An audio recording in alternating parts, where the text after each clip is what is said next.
Então vamos lá? Bom, o que está acontecendo, né? Por que estão dizendo que o dólar vai cair e que talvez não seja o melhor momento para você investir o seu dinheiro lá fora?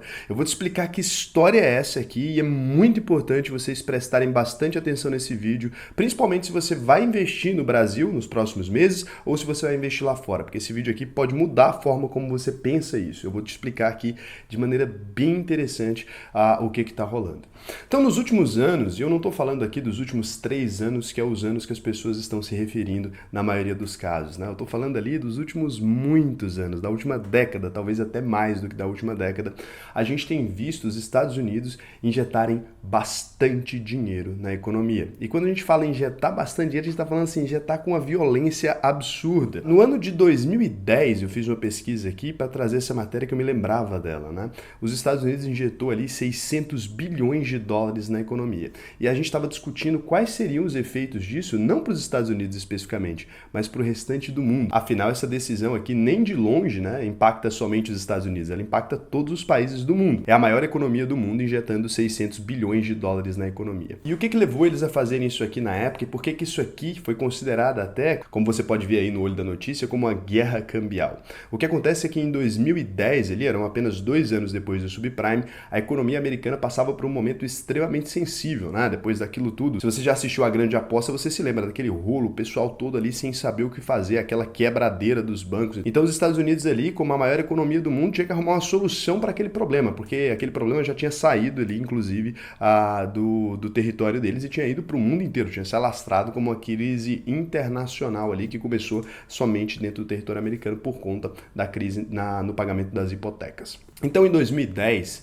para poder tentar resolver aquilo, lidar com o desemprego que estava começando a crescer e aquela situação caótica, o Fed, que é mais ou menos o Banco Central americano, a gente pode falar assim, seria, o Federal Reserve, né, que é mais ou menos o Banco Central americano, ele já tinha cortado as taxas de juros no limite, ou seja, já tinha tentado estimular a economia de tudo quanto é jeito.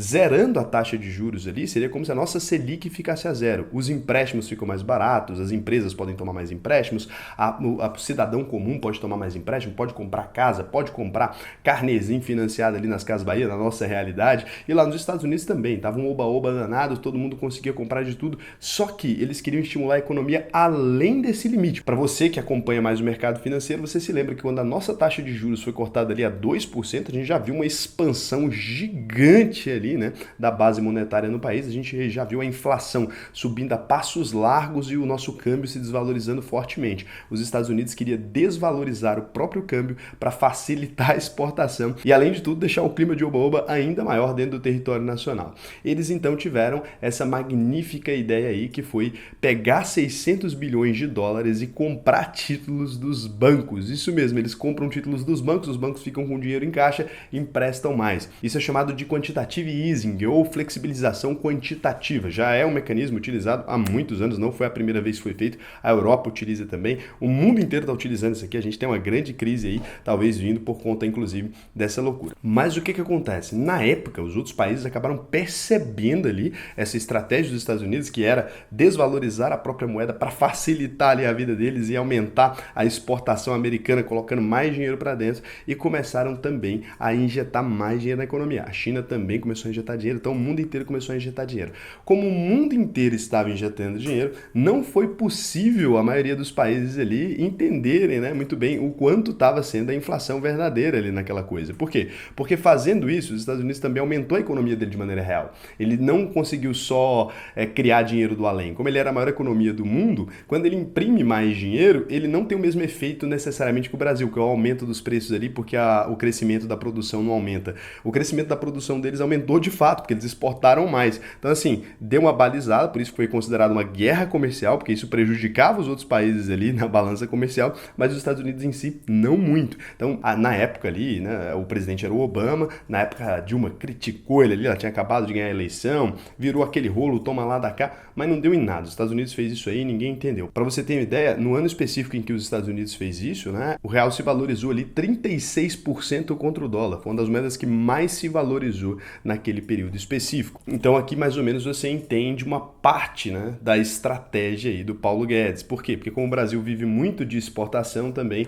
desvalorizar o nosso câmbio câmbio no nível que está desvalorizado agora em relação ao dólar, poderia ser uma tentativa, talvez, de imitar um fenômeno parecido com esse. É claro que hoje em dia isso aqui já não funciona mais do mesmo jeito e a gente nunca foi do tamanho dos Estados Unidos para poder aplicar isso aqui. As pessoas no mundo são obrigadas a usar dólar, né? Então isso não afastava os investidores internacionais de maneira tão violenta e tal dos Estados Unidos. A China devolveu, então, também jogando mais moeda na economia e a gente fica por aí, nesse negócio de guerra cambial. Esse capítulo se encerra mais ou menos rápido, até ele retomar ali no Trump, quando a China tenta fazer isso aqui, aí vocês viram que o Trump ficou bravíssimo, né? Isso rolou lá e até a gente chegou em vias aí, de fato, né? Chegou lá brigando na televisão ali, o Trump querendo que a China parasse com esse sistema aqui. E aí nos anos que se seguiram ali, a situação não foi nada diferente disso, né? Principalmente depois do início da pandemia, 2020, então a coisa começa a se agravar. Os Estados Unidos ali propondo injetar $1 trilhão na economia, $1 trilhão, gente. Aí o Federal Reserve, de fato conseguiu injetar esse 1 trilhão. Depois os Estados Unidos começaram, na eleição do Biden, os Estados Unidos falavam de injetar mais 3 trilhões na economia.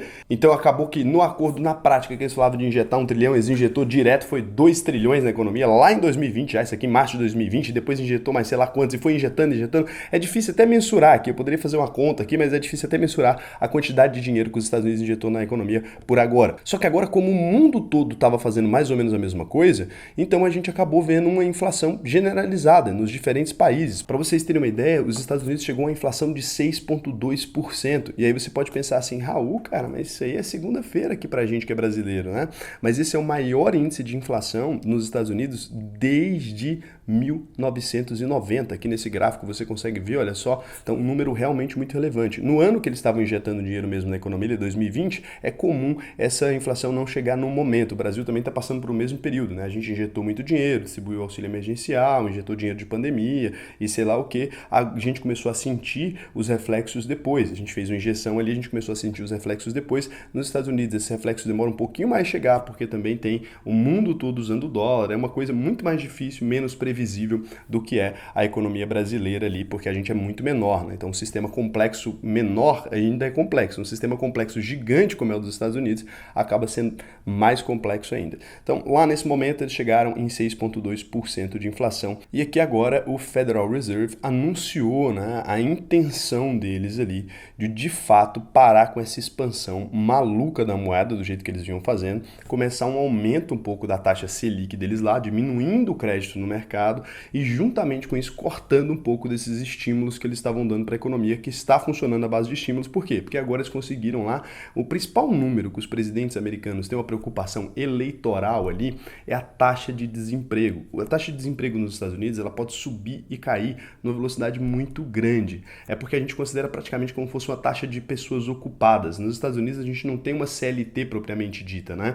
Então o efeito quando modifica uma regra ali é uma demissão muito mais rápida e a contratação também é muito mais rápida. Então eles conseguem sentir na economia esses efeitos muito, muito rapidamente. Então agora está no 4% ali de a taxa de desemprego americana. Então eles pretendem pelo menos tentar colocar o cinto aqui nessa situação que está se prolongando demais. Isso aqui, mesmo os Estados Unidos sendo uma das maiores economias do mundo, ele tem grandes preocupações referentes a essa injeção de dinheiro descontrolada na economia, porque eles começaram a ver o reflexo aqui. Inclusive tinha gente que falava, não, com os Estados Unidos não acontece inflação, os caras podem injetar ao limite. Então eles descobriram agora o limite. Chegou aí nessa injeção de 2020 aí e 2021, eles descobriram que existe um limite para quanto dinheiro eles podem sair colocando na economia de maneira louca, né? E aí com essa notícia de que o Federal Reserve vai cortar essa taxa, então, a gente teve um fenômeno muito interessante. A gente teve o S&P 500, né, caindo 5,92% depois que o Federal Reserve falou de tirar esses estímulos ali, né, de começar a voltar a subir a taxa de juros. E aí, cara, esse efeito aqui, você que é sardinha raiz, inclusive, vai deixar aquele like na confiança. E você que não é sardinha raiz ainda, você só vai deixar o like e se inscrever no canal se você ouvir alguma coisa que te agregar. Mas é porque eu tinha esquecido, eu falo isso no começo do vídeo. Esqueci, fui falando aqui e acabei esquecendo, tá bom?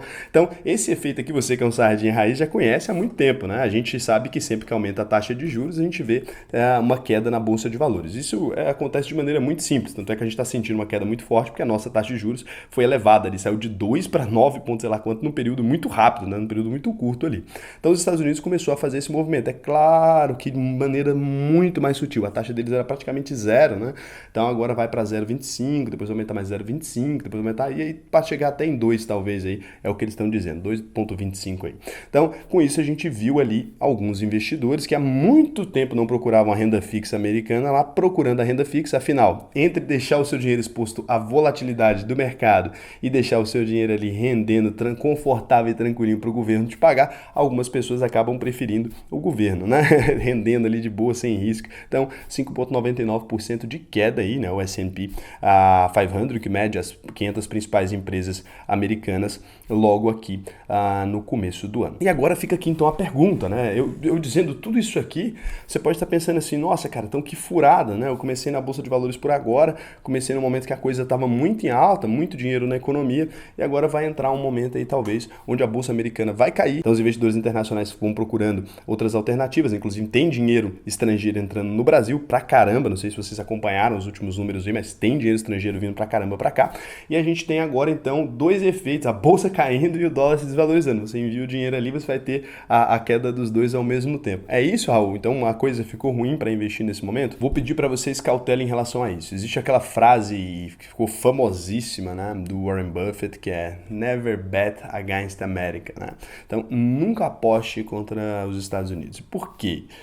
Eu vou mostrar para vocês um histórico da relação do dólar e depois, assim, você pode pegar o histórico de crescimento das empresas, a gente pode pegar qualquer outro histórico, mas eu vou mostrar um histórico da evolução do preço do dólar, porque eu tenho uma relação muito de amor e ódio com esse histórico aqui. Tenho mesmo, né? Eu tenho, talvez você tenha também, se você investe há mais tempo, com certeza você tem.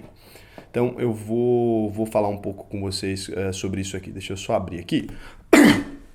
Então a gente vai pegar aqui o histórico do dólar, mas a gente não vai pegar desde sempre, porque o Brasil mudou de moeda 9 vezes, né? Então os Estados Unidos permaneceu com a mesma desde 1770 e alguma coisa, e o Brasil mudou de moeda 9 vezes. Então a gente vai pegar aqui a partir de 1995, que seria ali o primeiro ano concluído, né? Concluído com o real. O real é implantado em 1994, mas não é um ano inteiro ali, né? Um ano inteiro de real. Então vamos pegar a partir de 1995 que fica mais claro. Então, quando o real começa, a gente tem aqui. Se você pegar aqui no final, ó, no período que ele é implementado, se você pegar no mês de julho, a gente tem ele a 92 centavos, então a gente percebe aqui em 1994 uma queda no preço do dólar ali até 0,85 e depois a gente vê em 1995 ele abria 0,84 e ia até 96, então aqui a gente vê o dólar até apanhando ali para o Brasil de certa forma. E é isso porque a nossa economia nessa época era lastreada em dólar, né? Então era mais fácil manter esse controle ali em cima deles. Em 1996 a gente vem de 0,96 até R$ 1,03 o preço do dólar, né? Depois 1,04. Mas assim, o que eu quero mostrar para vocês aqui é muito mais simples de observar que isso. Vai acompanhando comigo os anos, vamos acompanhar só os janeirão, porque só o janeiro, né? Como diria meu avô, o janeiro não perdoa. Então, o janeiro não perdoa, que ele falava era a idade, mas aqui se aplica a mesma coisa. Então, 1997 aqui, R$ 1,04, 1998, R$ 1,12, 1999, R$ 1,46, 2000, R$ 1,79, 2001, R$ 1,94, 2002, R$ 2,37, 2003, R$ 3,29 e aqui a gente vê, ó, a partir de 2004, um fenômeno muito interessante que é realmente o dólar começando uma redução. 2004, então, R$ 2,81, 2005, R$ 2,70, 2006, R$ 2,27, 2007, R$ 2,14, 2008, R$ 1,74, 2009, R$ 2,38, 2010, R$ 1,77, naquele esquema que eu expliquei para vocês ali no começo do ano. Então, 2011, R$ 1,68, 2012, R$ 1,78 e aqui a gente começa já para os anos mais atuais, a partir de 2012, e aqui começa a minha relação com a Bolsa de Valores, e aqui começa também a minha relação mais próxima com relação ao dólar, né? Se a gente observar aqui, você vai perceber dois fenômenos, né?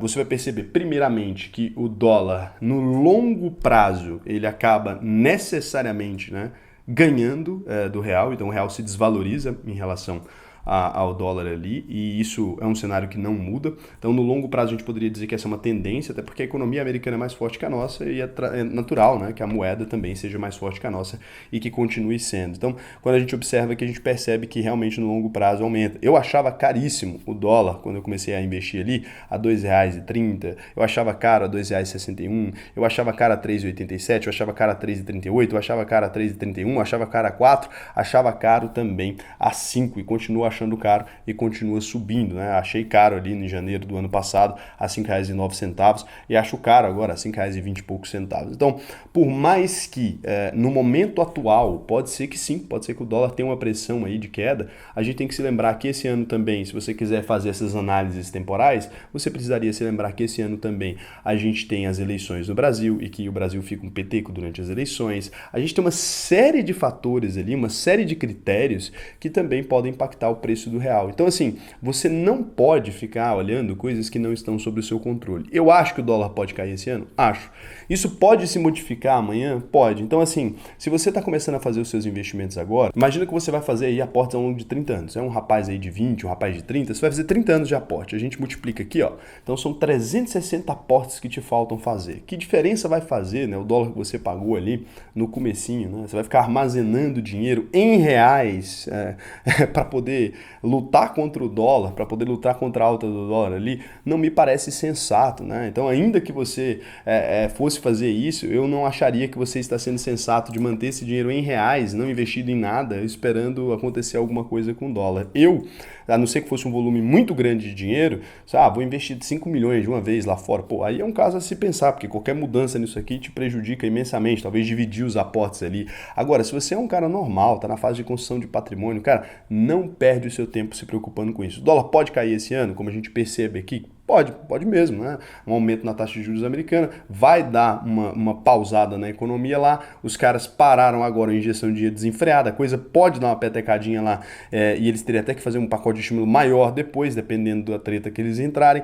Mas assim, é tudo isso muito imprevisível. Isso diz muito mais respeito à política em si do que à economia, tá? Então assim, ficar tomando essas decisões de curto prazo não faz muito sentido, não combina muito com o investidor fundamentalista. Escolha bem os seus negócios lá fora, invista em boas empresas que você possa continuar investindo e se abaixar para você a relação é ótima, você vai comprar elas cada vez mais barato. Se subir, você vai perceber que bom também que você investiu logo, que você pagou mais barato naquela época anterior. Então não modifica absolutamente nada para você. Se cair muito bom, se subir muito bem, você está fazendo o seu papel ali. Não fica sofrendo com esses efeitos macroeconômicos muito grandes, assim como é o preço do dólar em relação ao real. Não vale a pena você ficar tentando acertar esse cozinho da mosca ali. Você não é gestor bilionário nem nada disso. Foca no seu trabalho, na sua profissão. Se você focasse o tempo que você focou nesse vídeo aqui, por exemplo, e aprender a estudar alguma coisa a mais ali para a sua profissão, cara, você teria ganhado mais dinheiro aqui, você teria comprado mais ações, né? Então é muito mais sobre isso. Às vezes é menos essas punheta mental e focar naquilo que realmente interessa, tá bom? Então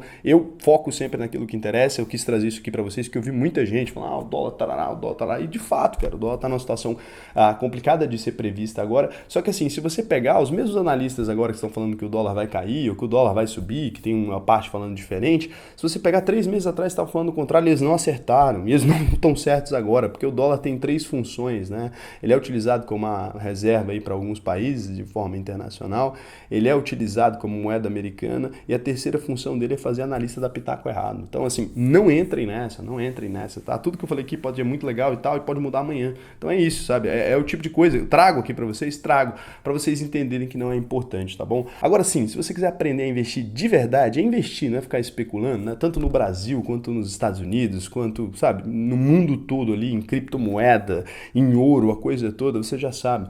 A UVP, cara, treinamento de 8 semanas. Vou pegar na sua mãozinha e te ensinar desde o mais básico até o mais avançado pra você virar um investidor profissionalzão mesmo, cara parrudo, brabo, tá bom?